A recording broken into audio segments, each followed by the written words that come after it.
Dear students, मैं doctor पूर्णिमा दीक्षित आपको BSc second year lanthanides and actinides में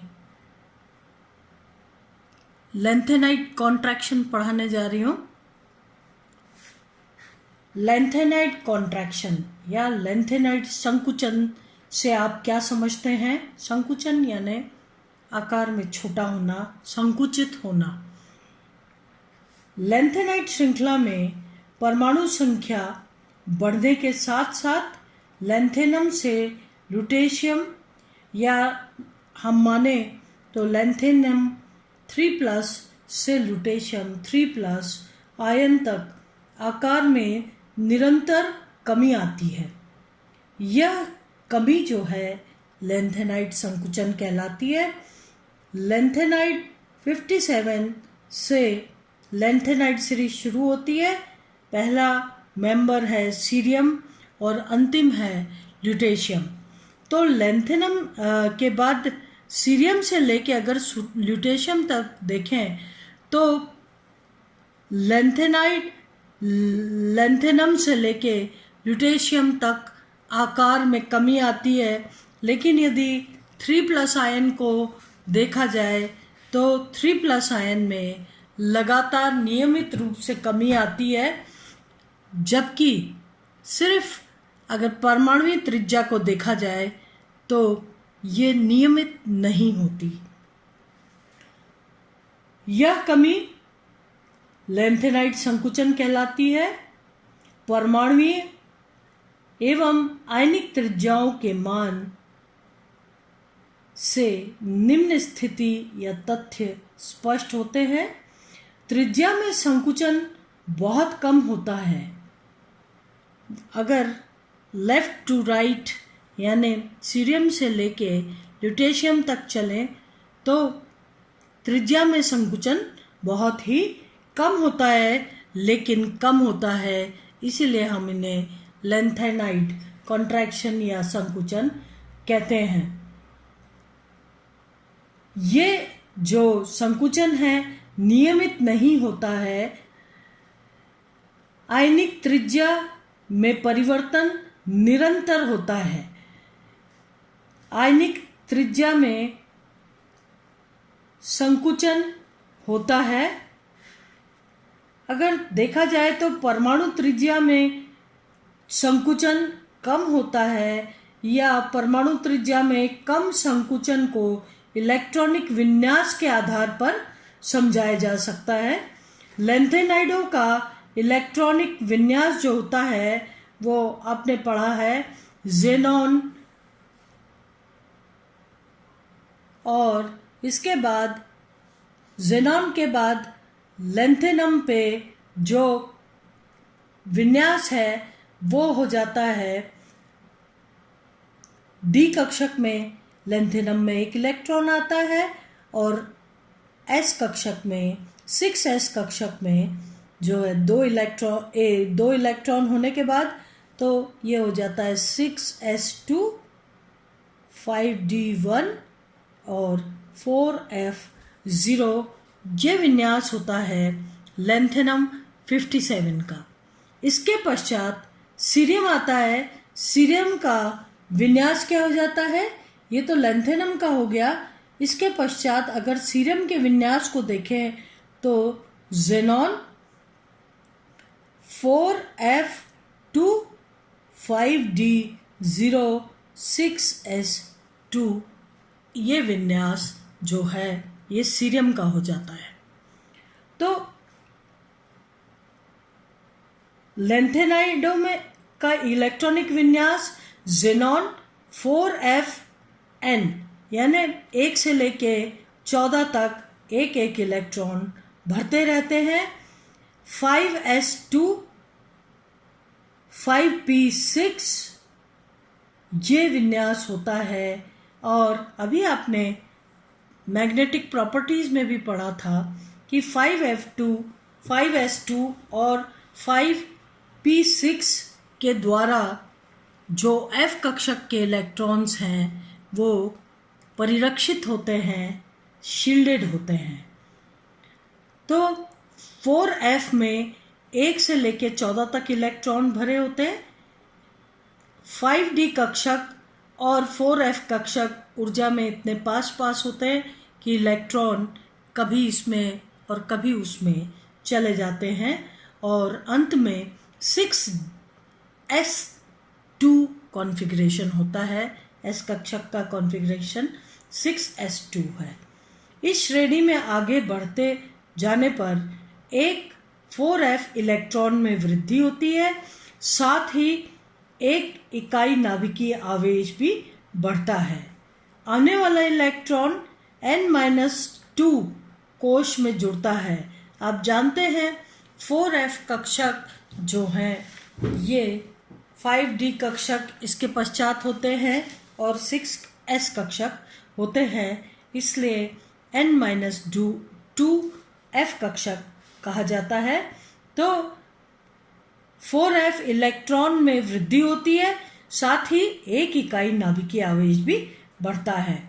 आने वाला इलेक्ट्रॉन n-2 कोश में जुड़ता है और 4f कक्षकों की आकृति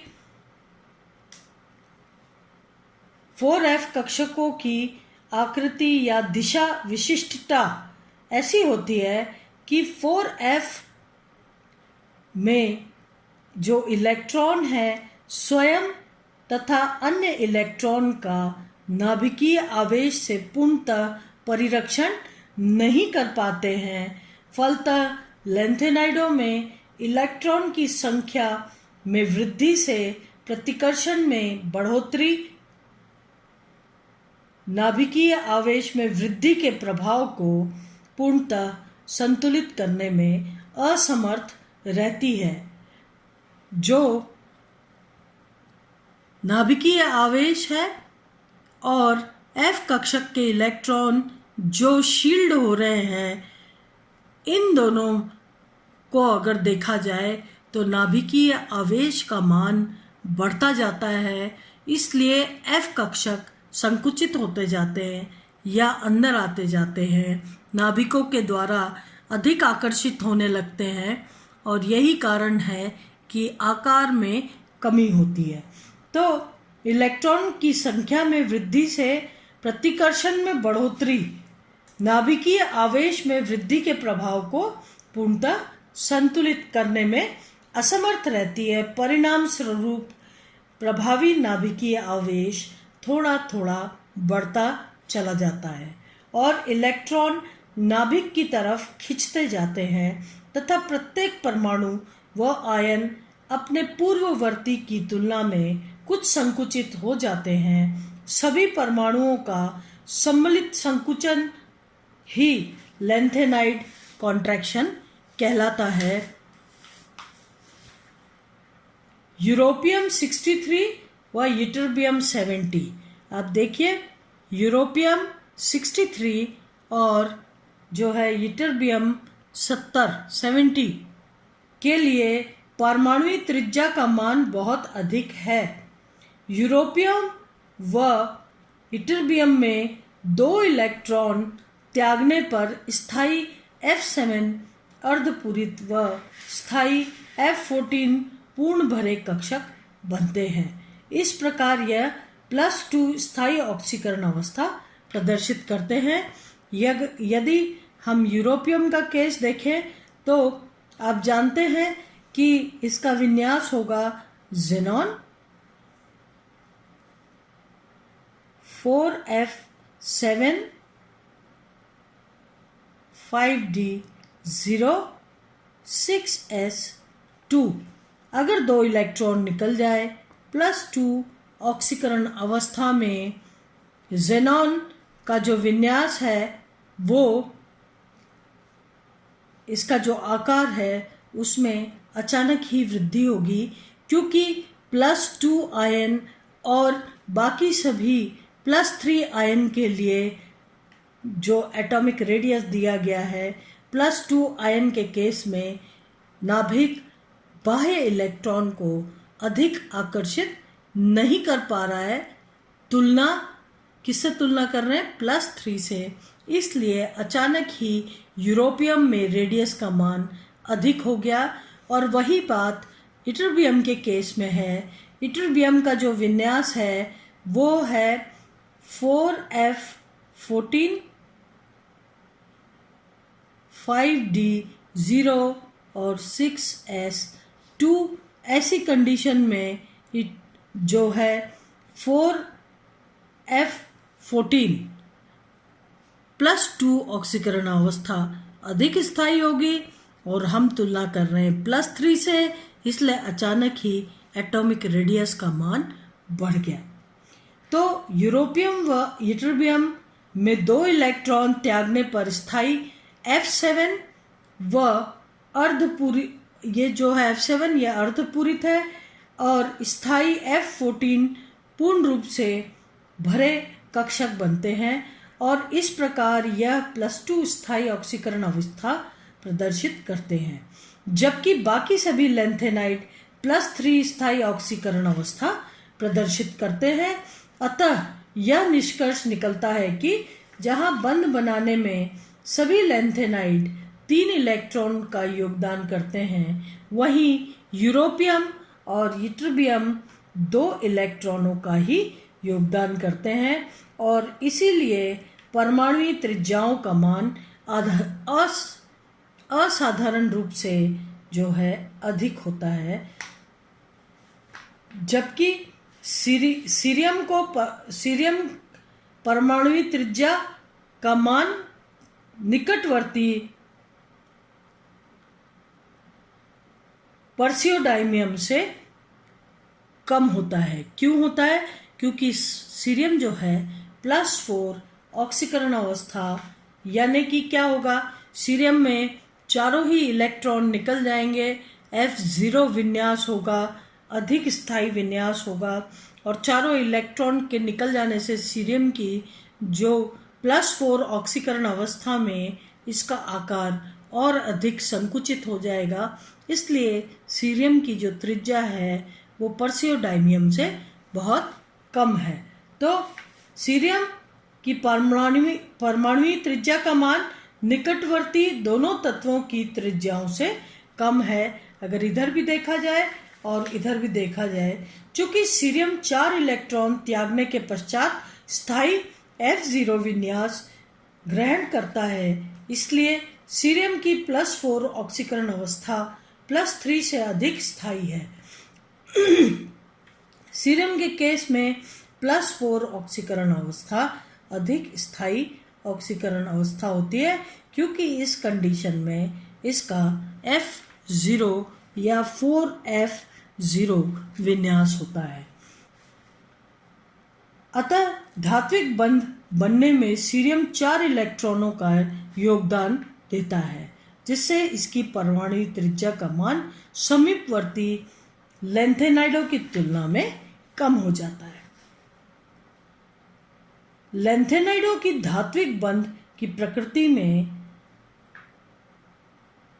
इस प्रकार से अंतर आ जाता है, क्योंकि कहीं पर +4 ऑक्सीकरण अवस्था है और कहीं पर +3 अधिक स्थायी ऑक्सीकरण अवस्था होती है।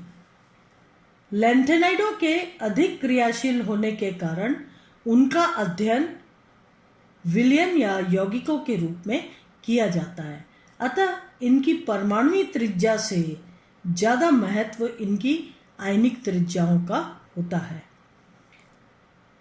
अगर हम Ln+3 लैंथेनाइड्स +3 के केस में देखें तो संकुचन नियमित रूप से होता है, क्योंकि आयन स्थायी इलेक्ट्रॉनिक ज़ेनॉन विन्यास ग्रहण कर लेता है, और इस प्रकार से इनका संकुचन नियमित रूप से होता है।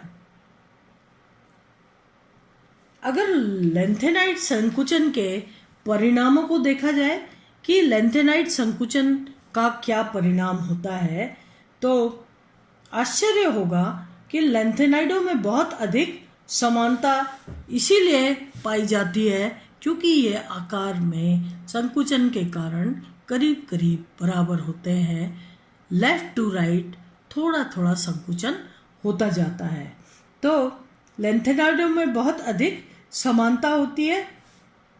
दूसरी बात है इट्रियम।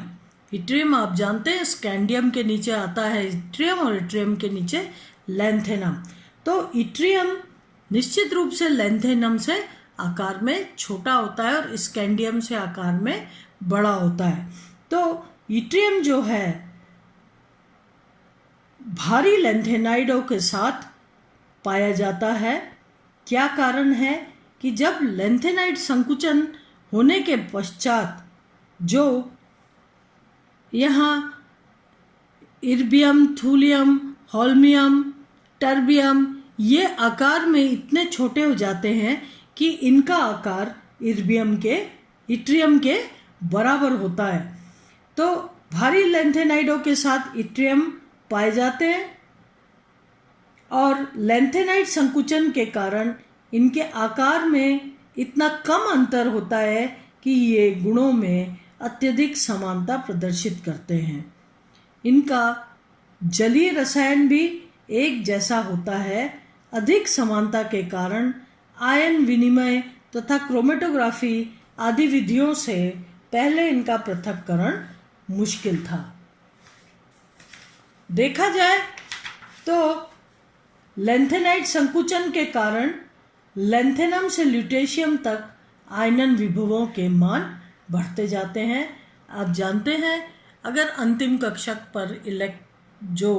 कक्षक में इलेक्ट्रॉन्स है नाभिक के द्वारा अधिक आकर्षित रहते हैं या प्रभावी नाभिकीय आवेश अधिक हो जाता है तो उन इलेक्ट्रॉन्स को निकालना यानी आयनाइजेशन पोटेंशियल आयनन विभव का मान बढ़ेगा।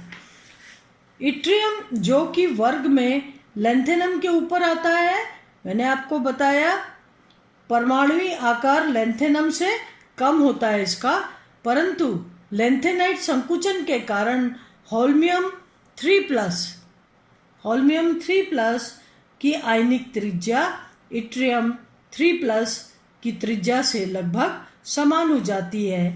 यही कारण है कि प्रकृति में इट्रियम जो है भारी लैंथेनाइडों के साथ पाया जाता है और समान क्रिस्टल संरचना, रासायनिक गुण और विलेयता के कारण इट्रियम का पृथक्करण भी काफी कठिन हो जाता है। लैंथेनाइड तत्वों के बाद आने वाले पश्च लैंथेनाइड जो तत्व हैं, लैंथेनाइड संकुचन के कारण जहां वर्ग के ऊपर के सदस्यों से परमाणु आकार बड़ा होना चाहिए वहीं या तो उनके समान या कम हो जाता है। आप जानते हैं प्रथम ट्रांजिशन एलिमेंट्स से द्वितीय ट्रांजिशन एलिमेंट्स का जो आकार है करीब करीब 9% बड़ा होता है और 0.9 आर्मस्ट्रॉन्ग करीब बड़ा होता है। और इसी तरीके से जो द्वितीय संक्रमण श्रृंखला से तृतीय संक्रमण श्रृंखला का आकार बड़ा होना चाहिए, लेकिन लैंथेनाइड कॉन्ट्रैक्शन के कारण तृतीय संक्रमण श्रृंखला तत्वों के आकार में वृद्धि या तो नहीं होती या बहुत कम होती है और इसलिए अंतिम कक्षक में इलेक्ट्रॉन्स की जो विन्यास है, इलेक्ट्रॉनिक विन्यास, वो तो एक वर्ग में ऊपर से नीचे आने पर समान मिलता है और साथ ही द्वितीय संक्रमण श्रृंखला के तत्वों से तृतीय संक्रमण श्रृंखला के तत्वों का आकार भी बराबर हो जाता है। लैंथेनाइड संकुचन के कारण ये प्रकृति में जोड़े के रूप में मिलते हैं और बहुत अधिक गुणों में समानता रखते हैं। तो अगर देखा जाए तो 4th B समूह के टाइटेनियम 4+ से जर्कोनियम 4+ का आकार 9% बड़ा होता है, परंतु लैंथेनाइड संकुचन के कारण इसके नीचे आने वाला तत्व हैफनियम आयनिक त्रिज्या में करीब करीब जर्कोनियम 4+ की आयनिक त्रिज्या के समान होता है। तो देखा जाए तो जर्कोनियम 4+ की आयनिक त्रिज्या 0.79 एंगस्ट्रॉम, जबकि हैफनियम की देखी जाए 4+ की आयनिक त्रिज्या ये 7-8 एंगस्ट्रॉम करीब होती है, लगभग बराबर या कहो तो थोड़ी सी जर्कोनियम से कम। यही कारण है कि संक्रमण तत्वों की द्वितीय व तृतीय श्रृंखला के सदस्यों के गुणों में बहुत अधिक समानता पाई जाती है, क्योंकि इलेक्ट्रॉनिक विन्यास तो वही रहता है, साथ ही आकार भी उतना ही बड़ा रहता है, इसलिए समानता बहुत अधिक होती है। जर्कोनियम प्रकृति में हैफनियम के साथ, नियोबियम टेंटेलम के साथ, मॉलिब्डिनम टंगस्टन के साथ और टेक्नीशियम रीनियम आदि जो हैं प्रकृति में साथ साथ युग्मों के रूप में पाए जाते हैं। लेंथेनाइट संकुचन के प्रभाव से तृतीय संक्रमण श्रृंखला के तत्वों की आयनन ऊर्जा का मान व विद्युत ऋणात्मकता में बहुत अधिक वृद्धि हो जाती है। आप जानते हैं कि नाभिक पर आवेश की मात्रा बढ़ रही है, प्रभावी नाभिकीय आवेश बढ़ रहा है और संकुचन हो रहा है, इसलिए जो आयनाइजेशन पोटेंशियल है, आयनन विभव जो है, उसका मान बढ़ेगा। तो द्वितीय संक्रमण श्रृंखला से तृतीय संक्रमण श्रृंखला में आयनन ऊर्जा का मान में वृद्धि होती है और वर्ग में जहां ऊपर के सदस्यों की आयनन ऊर्जा व विद्युत ऋणात्मकता कम होनी चाहिए, वही इस प्रभाव के कारण बढ़ जाती है, लेंथेनाइट संकुचन के कारण। अगर देखा जाए तो द्वितीय संक्रमण श्रृंखला के तत्वों का घनत्व प्रथम संक्रमण श्रृंखला के तत्वों के घनत्व से कुछ ही ज्यादा होता है, परंतु तृतीय श्रृंखला के तत्वों का घनत्व द्वितीय संक्रमण श्रृंखला के तत्वों के घनत्व से लगभग दुगना होता है। यह प्रभाव भी लेंथेनाइट संकुचन का परिणाम है, जिसके कारण तत्व के परमाणु आकार में छोटे हो जाते हैं। आज हम यहीं तक पढ़ रहे हैं और आगे का नेक्स्ट लेक्चर में आप सभी को धन्यवाद। Thank you.